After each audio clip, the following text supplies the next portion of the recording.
So I think it's been 4 years since I made a video on the housing market and the updates. I mean, there are some questions and things like that. I don't know. I mean, I just kind of left the channel because I was doing my other channel, and if you don't follow me on my other channel, that's fine because my other channel is nothing serious. It's not like an adult channel. It's more like, a young adult, people that play games. I guess most adults play games nowadays, anyways. Unless you're really old, right? So, anyways, my other channel is like the W Banks AHD channel, which is the half a million, near a half a million subscriber one, and then the other quarter of million, and then the other 150, 30,000 subscriber one. I just didn't have time to do this one. And these are long videos. I mean, these videos, you actually need to have a brain, right? I mean, the other videos, you don't need to have a brain. I mean, not that much of a brain, anyways.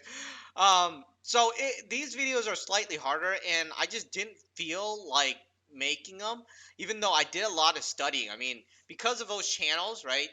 The channels that I have throughout these 8 years, 9 years actually now, I think 8 to 9 years. I have a lot of time to study, and I'm not like those people that actually were forced into going to university. I went to university, and I know what it feels like to go to university. You're forced to learn some shit you don't even really like. You don't really care about. It's like, dude, why do I care about like this art history course or something, right? So for me, throughout these 8 years, I study a lot about economics. I study a lot about the economy. I study a lot about the recession, the Great Recession. I study a lot about history, even though I didn't really like history in school.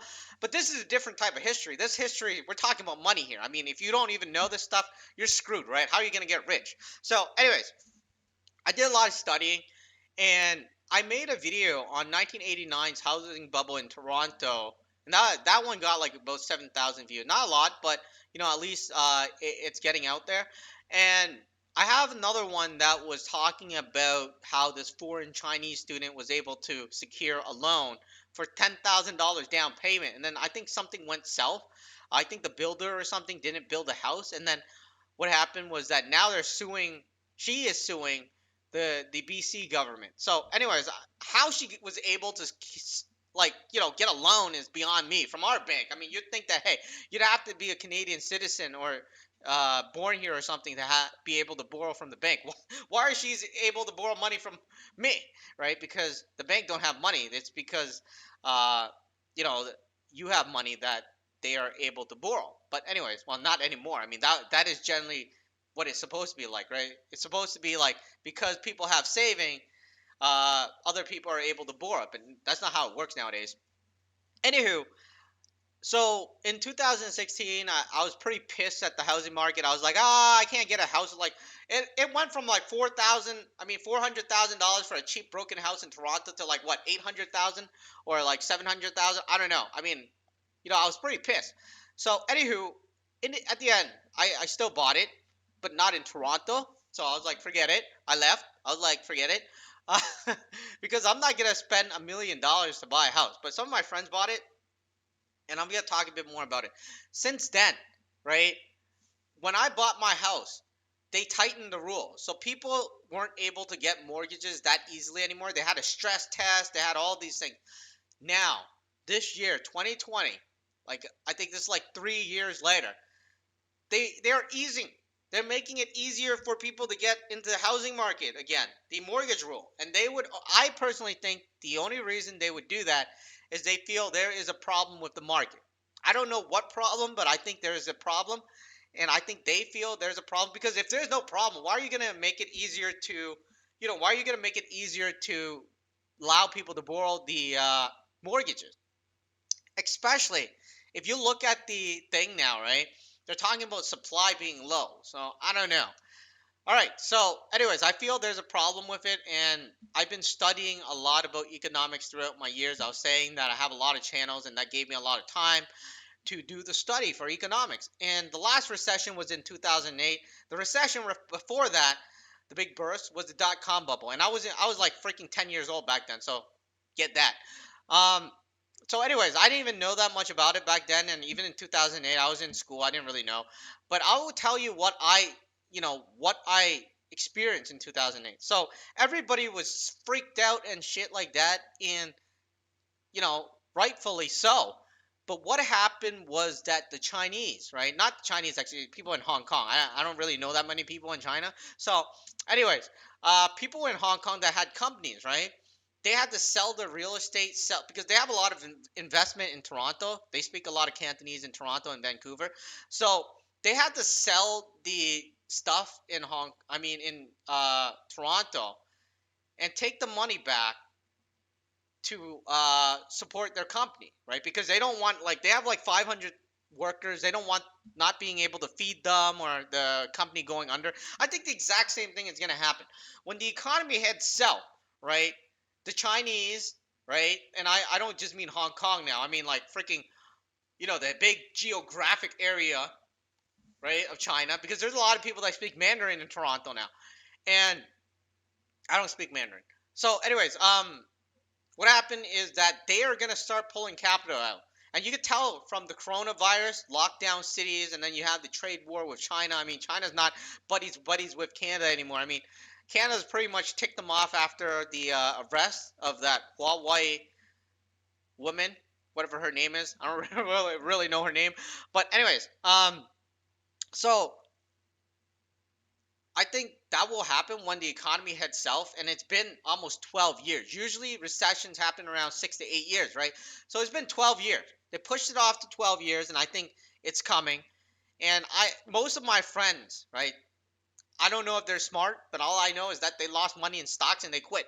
Well, I haven't. So anyways, you know, and surprisingly, I got the only thing I lost money in is in Bitcoin.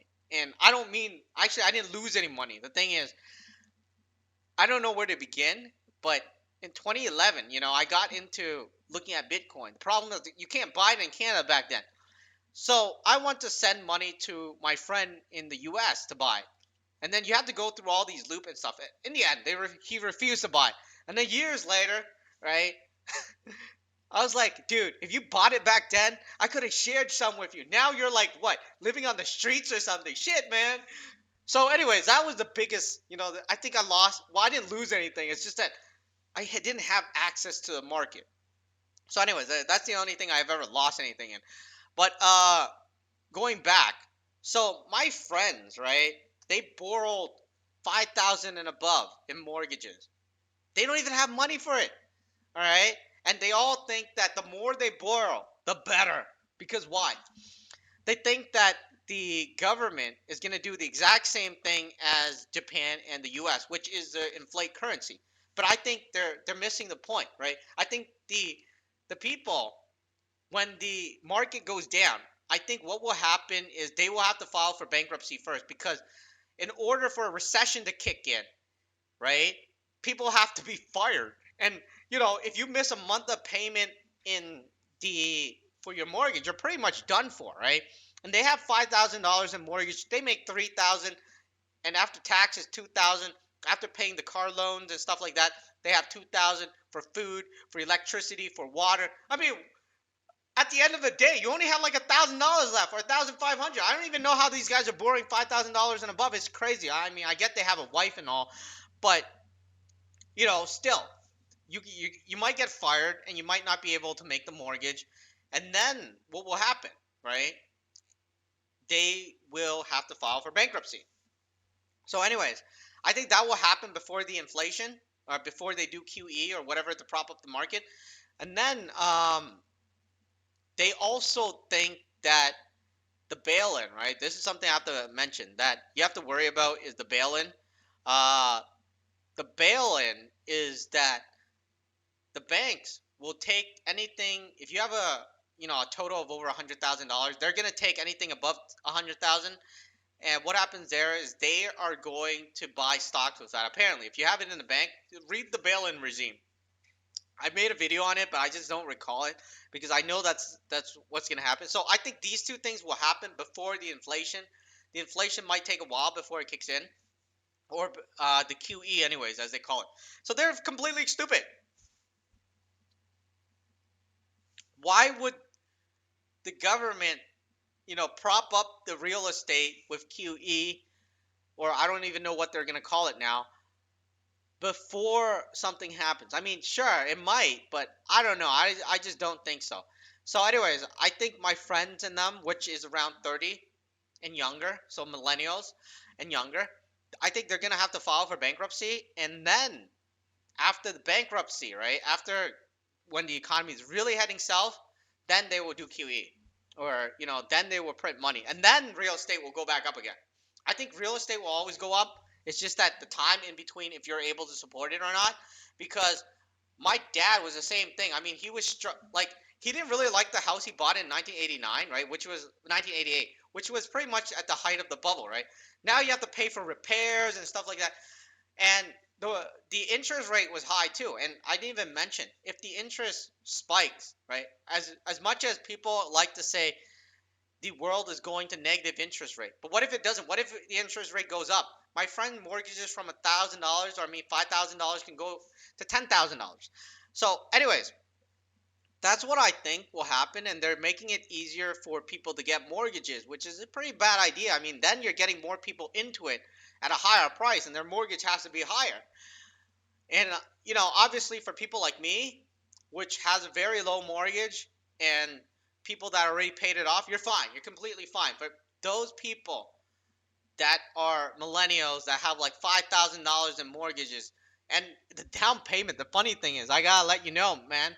The funny thing is, they don't even use their own money for down payment. They're begging their parents for a down payment. So I don't know what's gonna happen. I mean, obviously, when things head south, I don't know if some people can beg their parents for money, but um, as far as I know, those people that don't have that situation, I think they will have to file for bankruptcy. And I think that the QE will happen after everybody goes bankrupt, not before. A lot of people think, yeah, housing prices always go up. I think it does always go up, but for like, not always, but in the long term, it will go up, right? But the thing is, those that cannot support it will go bankrupt.